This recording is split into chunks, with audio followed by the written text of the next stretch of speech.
Vamos falar de misticismo e devoção moderna.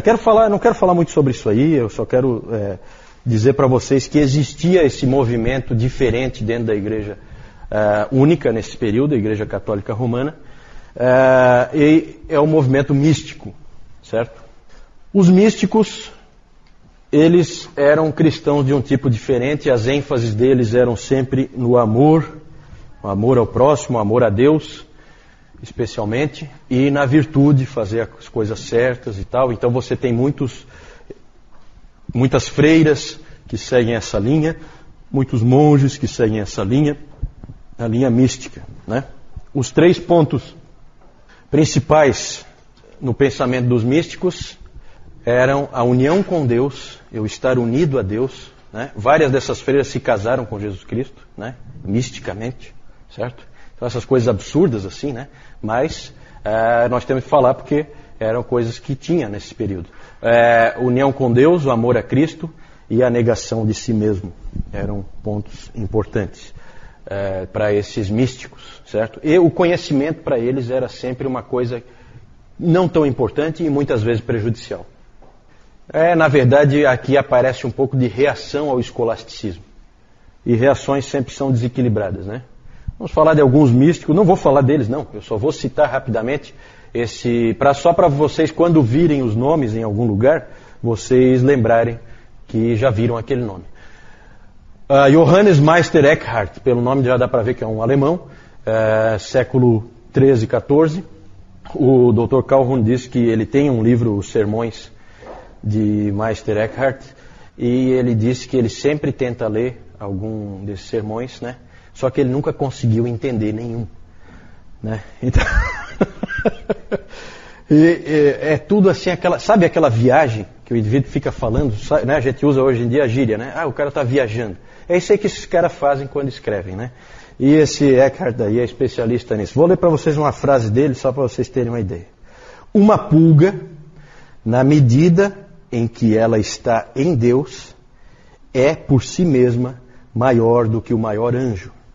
Portanto, em Deus, todas as coisas são iguais e são o próprio Deus. Inclusive, ele se complicou, porque esse tipo de frase aí cheira a quê? Cheira a panteísmo, né? Então a igreja começou a ver nele uma certa heresia e coisa, ele foi obrigado a se retratar. E dizer, não é isso, não foi isso que eu quis dizer, né? Então é complicado, né? Mas é um sujeito esquisito esse aí, mas é um sujeito bastante conhecido, né? Esse Meister aí, na verdade, não é do nome dele, não, é mestre, né? Como os seguidores dele chamavam ele. Esse Walter Hilton, não vou falar nada sobre ele, mas ele escreveu um livro importante para os místicos que se chama A Escada da Perfeição. Os místicos adoram a ideia de uma escada, de passos que você tem que seguir para o teu aperfeiçoamento espiritual. Então ele tinha esse livro, A Escada da Perfeição. A Juliana de Norwich, ela é a primeira mulher a escrever um livro em inglês. Inclusive é estranho porque esse nome Juliano não era usado para mulheres. Então, na verdade, o que se acha hoje é que esse nome não é o nome dela. Que ela ficava próxima à igreja de São Juliano e por isso ela ficou com esse nome, com o nome dele, né? Ela é inglesa, foi inglesa, ela era uma freira beneditina, ela se tornou uma ancorista. Sabe o que é uma ancorista? É uma pessoa que fica enclausurada numa igreja, então ela é feito um quarto para ela, com uma janelinha que dá para dentro da igreja, que é por onde ela pode se confessar, esse tipo de coisa, e uma janelinha que fica para fora da igreja, que é onde o povo vem conversar com ela, se aconselhar, né? É uma psicóloga é uma psicóloga do século XV, né? 14, 15, certo? Então o povo ia lá e falava com ela. Ela escreveu um livro, As Revelações do Amor Divino. As Revelações do Amor Divino. E revelações aí é isso mesmo, revelações. Porque ela alegava que ela teve 16 revelações da parte do próprio Cristo. E inclusive numa delas é interessante porque ela teve a revelação de que em Deus não há ira nenhuma, em Deus só há amor. Que lindo isso, né? Pena que não é bíblico. Muito lindo, só não é bíblico. Sempre há entre esses místicos o desejo de ser um só com Deus. A união mística. Né? Que foi o que essa Catarina de Siena, que aparece aí em seguida, ela atingiu, ou pelo menos pensou atingir. Né? Ela era uma freira dominicana, essa Catarina de Siena.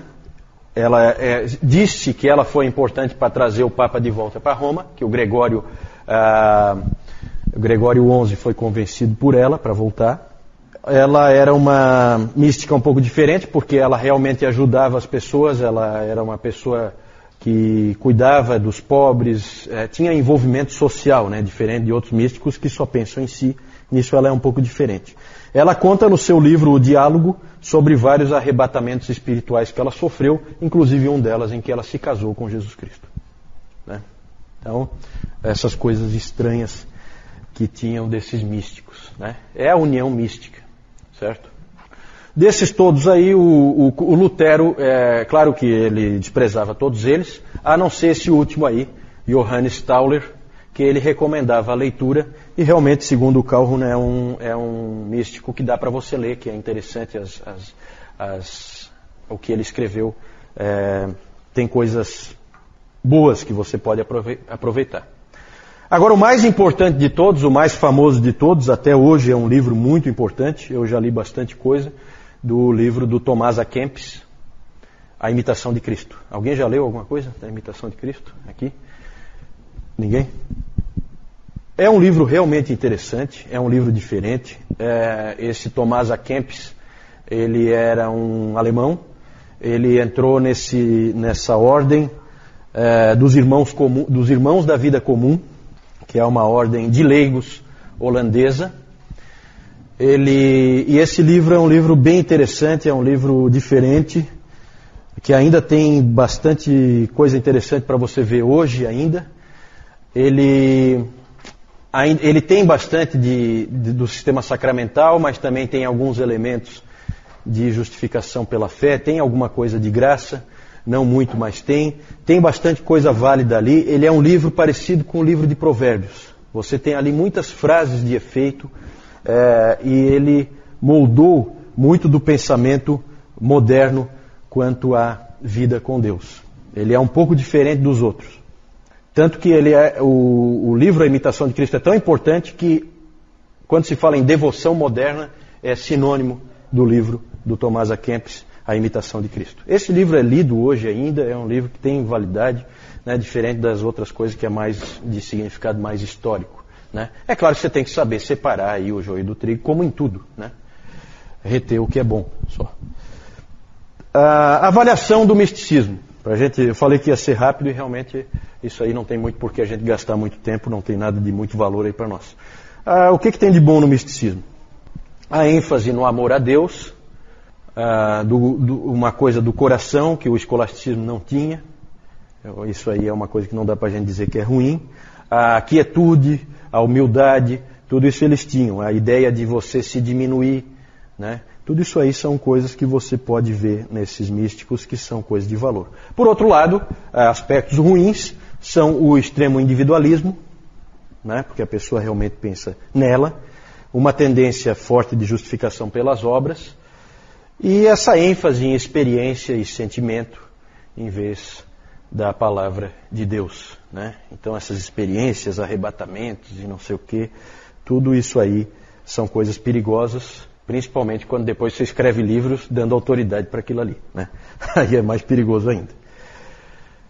É isso aí. Aqui então vocês veem a Catarina de Siena, ali vocês têm aqui a pintura da união mística, né? Ali não dá para ver, mas é uma troca de alianças dela com Cristo.